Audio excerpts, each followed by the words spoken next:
It's like going out on a boat, and the first thing you do is get rid of the safety rope. That's just Yeah. getting in the way. Get rid of the safety rope. Who needs an anchor, right? Yeah. Pesky things weigh us down, just like human rights. They're very similar.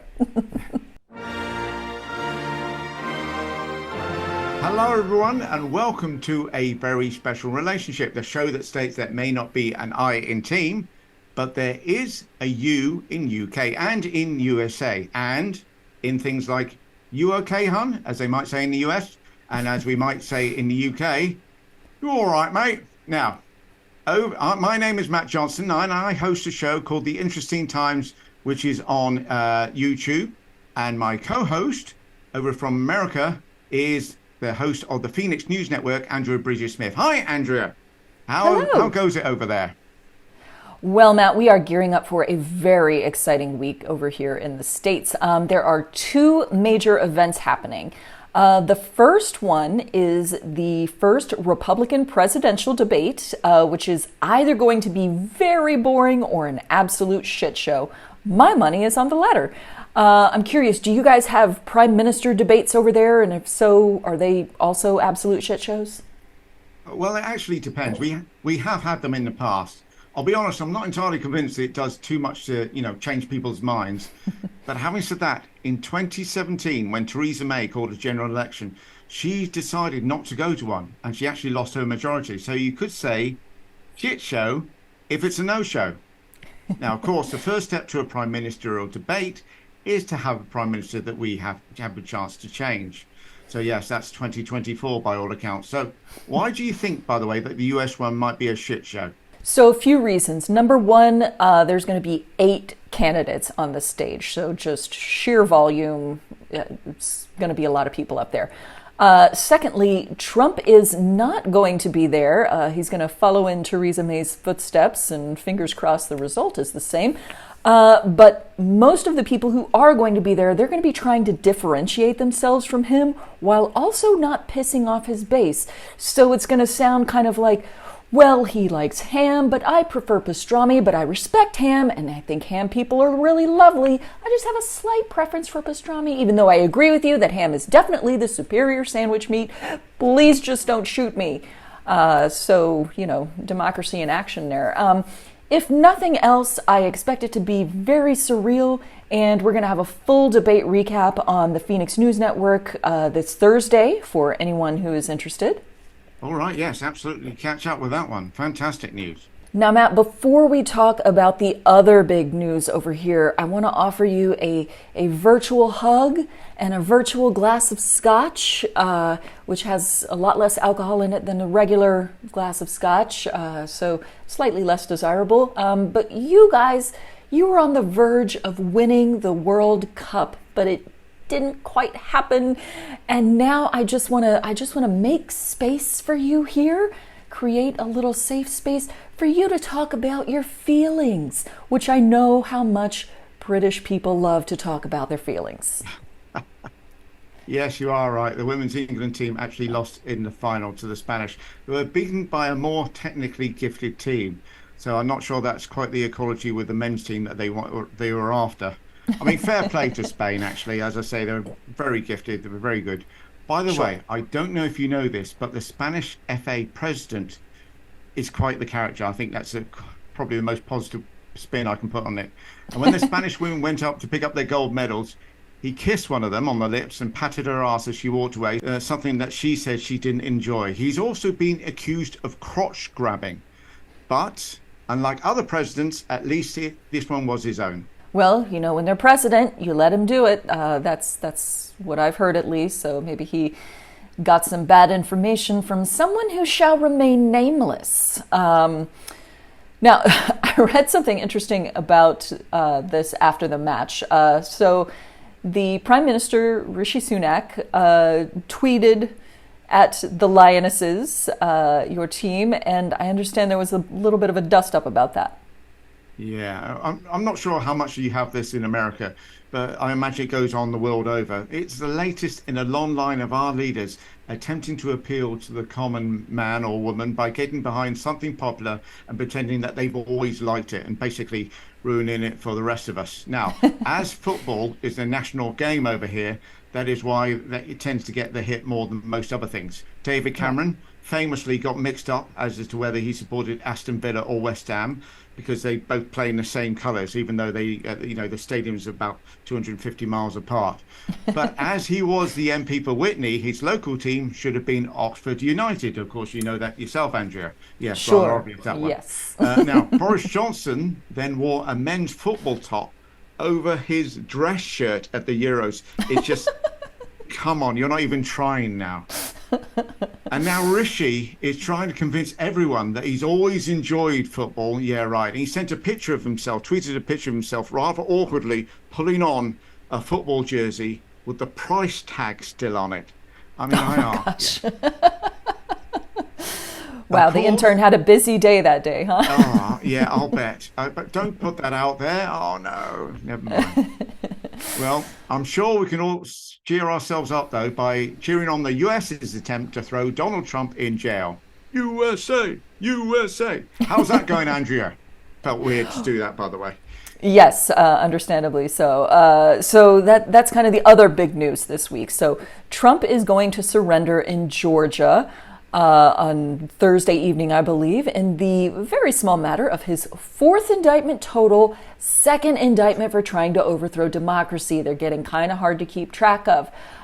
So when he gets arrested and charged and booked and all that, he is expected to have a mugshot taken. Do you guys do mugshots over there? No, yeah, absolutely. I had a bit of a Google on this one because I'm interested by the term mugshots. Now, the term mug face originally came from the UK in the 18th century, but it was the Americans that first used it when they talked about police photos being taken. And by the way, I don't know if you have this in America, but mug also has a different meaning in the UK. It can also mean someone not very bright that's being conned, but it can also mean this, a large cup. This is a mug. You've asked for a mug of tea, you should be getting something like this. Do you have that in the States? We do. We have the mugs, the drinking mugs here. The mug shots is, of course, referring to the slang for face. But you know, the part about someone not very bright certainly seems relevant here. But yeah, this mug shot, once it comes out, it is going to absolutely break the internet. There have been a couple of mugshots that have come out so far of his co-conspirators / people who are about to testify against him because he won't pay their legal fees because he can barely afford to pay his own.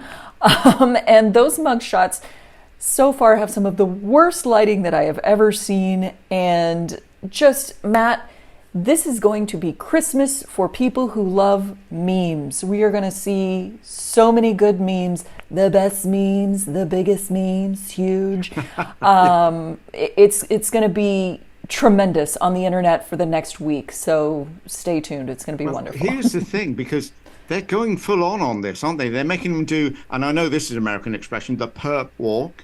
Yeah. And the mug shots and everything. You sit there and think, do you think they're going to throw him in jail? They're actually going to throw him in jail? Can you see that? I will not believe it until I see it. This guy is slipperier than an eel. There's no telling what's going to happen. But here's how you know Donald Trump is scared. Yeah. And it's a very weird way to know Donald Trump is scared. And so I would assume over there, as over here, when you have a lawyer, the first piece of advice they give you is stop talking, don't say anything to anyone ever. You know, is that kind of how it goes over there? Right, yeah, that's essential advice. You know, if you might incriminate yourself by talking. So yes, shut up, basically. Right. So all of Donald Trump's lawyers have essentially said that. Just stop talking, don't say things anymore. He cannot help himself. This man loves talking. It is his lifeblood is talking in front of people. And so, you know, originally after this, he said, I'm going to have this press conference where I will deliver irrefutable proof that the Georgia election was stolen. And his lawyers were like, ixnay on the press conference pay. And he actually listened to his lawyers and actually canceled the press conference and said, nope, we're not going to do that. And he made up some bizarre excuse. But when Donald Trump starts actually listening to his lawyers and shutting up, that's when you know he's feeling cornered. And I think that's where he's at right now. Matt, I'm very curious, if a public official fucks up over there, you know, over here, obviously the wheels of justice are turning, albeit very slowly, but, you know, we're starting to see Donald Trump being held to account for things that he did several years ago. How does it work over there? Do powerful people, when they fuck up, do they tend to just get away with it because they're rich and powerful, or is it easier to hold them account than over here? Yeah, it's kind of like watching a referee look after their own game, isn't it? Really, but, right. You saw how tough, for instance, it was to get Johnson for lying to Parliament when he so obviously did about having parties at Downing Street when we were supposed to be on lockdown. Yeah. I mean, it's not easy. And if the Tories had their way, they would make it a whole lot worse. Now, one of the things is, I don't think prime ministers have been thrown in prison for any of these things. But we do have some very weird laws in this country, unsurprisingly. So, for instance, you can use something called parliamentary privilege to say stuff about other people, which would be considered libelous if you were to say them outside of Parliament. But on the flip side, you aren't allowed to call another member of Parliament in Parliament a liar, which is just odd, isn't it? All you can say is that they misspoke. I'm sorry, I believe the right honourable gentleman misspoke. Well, there's certainly a lot of misspokers in Parliament, and that's all I can say. We have a few misspokers over here too, but you can call them out. The libel thing over here, I think, is a lot harder to prove. So I'm curious. Talking about your laws, what do you think is the most British law that you have? Right, I actually had to Google this because I'm not entirely convinced myself, but I was delighted to see that, how's this for Britishness? You're not allowed to basically shake out your carpet or rug out on the street after 8 a.m. You know, hit it with a stick and get rid of the dust that way. If it's a doormat, that's fine. No carpets or rugs. Big relief. But the most British law that I could find is that you aren't allowed to queue jump at London tube stations. Quite right too. Hanging's too good for those that do. Yes, you guys take your cues very seriously over there in Britain, don't you? Absolutely. Once it's the end of queuing, that's it. All order has broken down. Well, let's hope we never get to that point. I think over here the most American law that we have is the open carry law, where you can just openly carry guns. I guess it's the whole good guy with the gun premise. But it's never made me feel any safer to have some random dude, it's always a dude, traipsing around with a gun taller than me. I mean, are there guns taller than you? What is the biggest gun you're allowed to walk around with? See, I was actually... I've got a picture in my mind now of, you remember Rambo in The First Blood? He stood there with that big gun like that with the red bandana. Sure. Something like that? Oh, that thing was a tiny little stick. We've got bigger than that over here. So funny story. I used to work very close to the Texas Capitol, and so on my lunch break, I'd go walk around the grounds because they're very nice and get a little exercise in.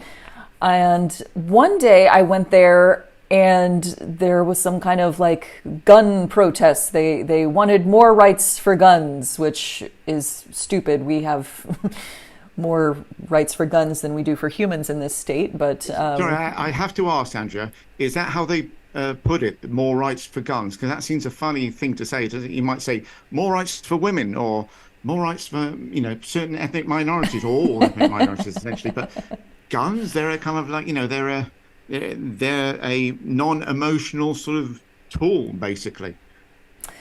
Yes, well, and as you know, they don't kill people. People kill people, but people holding guns deserve more rights, is the argument, which, I don't know how that one makes sense, but there's this pesky matter of, human rights versus gun rights, and sometimes it feels like the guns are winning in the the rights, the humans versus gun rights. So, pesky humans and their pesky rights always getting in the way, right? Terrible, terrible. Funny you should mention that, in fact, because a few on the right of the Conservative Party, which, let's be honest, is pretty right to begin with, have actually turned around and stated that we should be doing our utmost to leave something called the European Court of Human Rights. Now, this has come about because we're seeing a large influx in refugees coming over from various countries, either because of regimes in which they're being tortured or thrown into jail, or climate change. Right. And people are losing their shit over it, basically. It's just that we deal with less than most other countries, but people still can't deal with the fact that other people have come to this country seeking our help. Now, we've attempted, I say the government's attempted to sort of fly them out to Rwanda, of all places, for goodness sake, and the European Court of Human Rights has stopped that. So now a few of the Conservatives, as I say, on the right of the party, have turned around and said, I think we should leave the European Court of Human Rights. And if that's going to be that case, you're like, don't you think that leaving something like that is a bad idea? It was actually put in place about 80 years ago by, amongst other people, Winston Churchill, and it done for a lot of progressive European countries to ensure that we didn't have to deal with, well, shall we say something happened in the 40s to make us feel that in Europe, to make us feel that we kind of needed it. No need to say what. Go Google it. Go Google it. Yeah, the idea that you would leave an organization dedicated to human rights, Yeah. I mean, it seems like a no-brainer. If it's got human rights in the title and we want to give rights to humans, it's like, why would you leave that? I don't know whether this is a thing. I presume it is. It's like going out on a boat, and the first thing you do is get rid of the safety rope. That's just getting in the way. Get rid of the safety rope. Who needs an anchor, right? Pesky things weigh us down, just like human rights. They're very similar. I just want to mention the fact that the good news out of all that is that a lot of polling has now suggested that if the Conservatives were to implement this, and to be fair to them, it doesn't look like they will, but if they did, that something like 3/4 of the people in the country are actually against it, and they would lose something like twice as many votes as they're currently losing, which is a lot. Well, it sounds like a winning strategy. Yeah, go. You know what? Forget what I said. Go for it, Conservatives. Knock yourselves out. Make that one of your core promises at the next election. Yes, I think a good slogan for them would be, Conservatives, we'll sort out the human rights stuff later. Right? How's that sound? Good slogan? Yeah, sounds good. Sounds good. It'll look great on a t-shirt. That? Yeah. We said we'll do it. Yeah. Yeah, we'll get to it when we get to it. Quit bugging us about it. It's just human rights. Jeez.